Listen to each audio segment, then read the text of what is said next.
Jager Dave, everyone.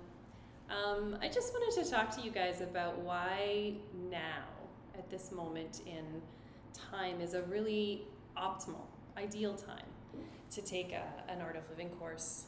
And it has to do with, we've been living in such unpredictable times for the last 2 years. COVID has turned the world upside down and everything is topsy-turvy. And I don't think that there's anybody here who's watching this video who hasn't felt some kind of impact in their personal, professional health, somewhere in their lives.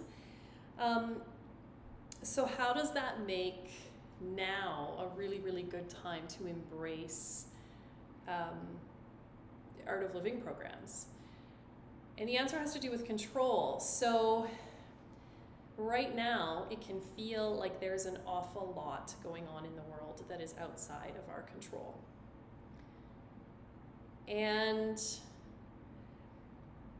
so this is the way I look at it. So Sri Ravi Shankar, who's the founder of the Art of Living Foundation, he has this thing he says, which I find really meaningful in these times, and that's that you don't get to decide, you don't have control over whether it's raining or not, but you do have control over whether you get wet or not, right?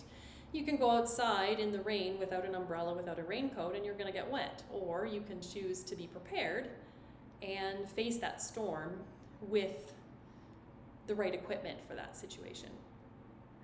So similarly, in these uncertain times, you can choose to maintain your peace of mind, or you can choose to get stressed, to be anxious, to be depressed.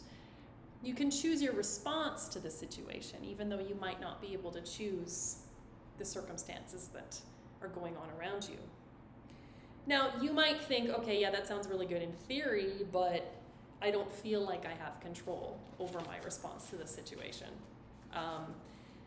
And that makes sense. I would say, of course, that's the case. Most of us haven't learned how to manage our own minds. Most of us haven't learned real tools and techniques that would help us to manage our minds in the face of chaos and uncertainty. What we have learned, in many cases, is to try to control the mind from the level of the mind. So what does that mean? What does it mean to try and control the mind from the level of the mind? Basically, it means that you're trying to force your mind to do something using your mind. You're trying to, for example, you're going to try and think yourself to sleep. So imagine yourself lying in bed going, okay, sleep. Come on, sleep. Any minute now, just sleep, right? And the harder that you push, the less that you find your sleep, right? So that's what controlling the mind from the level of the mind is. You're trying to force the mind, and there's this rule in the mind, and it's whatever you resist persists. The mind is tricky, right? The mind is quite subtle. You can't see the mind, you can't hear the mind, you can't taste the mind, you can't smell the mind, you just kind of know it's there. It's this very subtle thing. So it's helpful to have something more tangible than the mind to control the mind or manage the mind. Right? So what is that thing? It's the breath.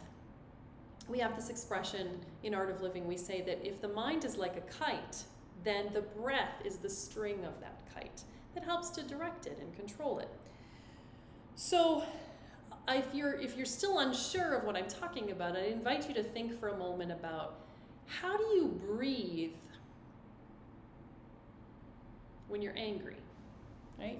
Anybody here get angry? I think we all do at one point or another, right? So how do you breathe when you're angry? Breathe faster, breathe heavier. Sometimes your breath is hotter, right?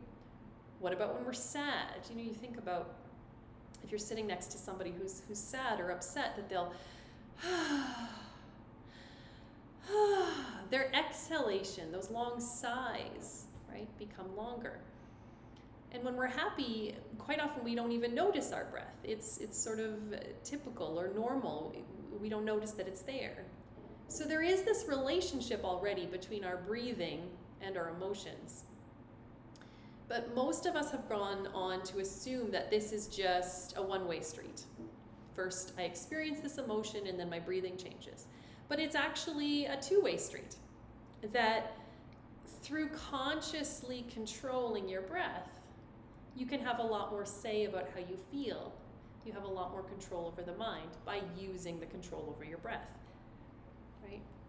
So in this pandemic world that we're living in, where there's a lot that we can't control, we can control our breath. So just in the same way that you can choose to get wet or not in a rainstorm, you can choose to get upset, stressed, upset, anxious, or not in this pandemic world that we're living in with the right tools. So where do you get those tools? There's a wonderful breathing technique called Sky Breath Yoga. And Sky is an evidence-backed technique that's been shown to reduce stress, reduce anxiety, reduce depression, improve well-being, improve sleep. And it's taught by the Art of Living Foundation in a program called the Sky Breath Meditation Course, which is a 3-day online program.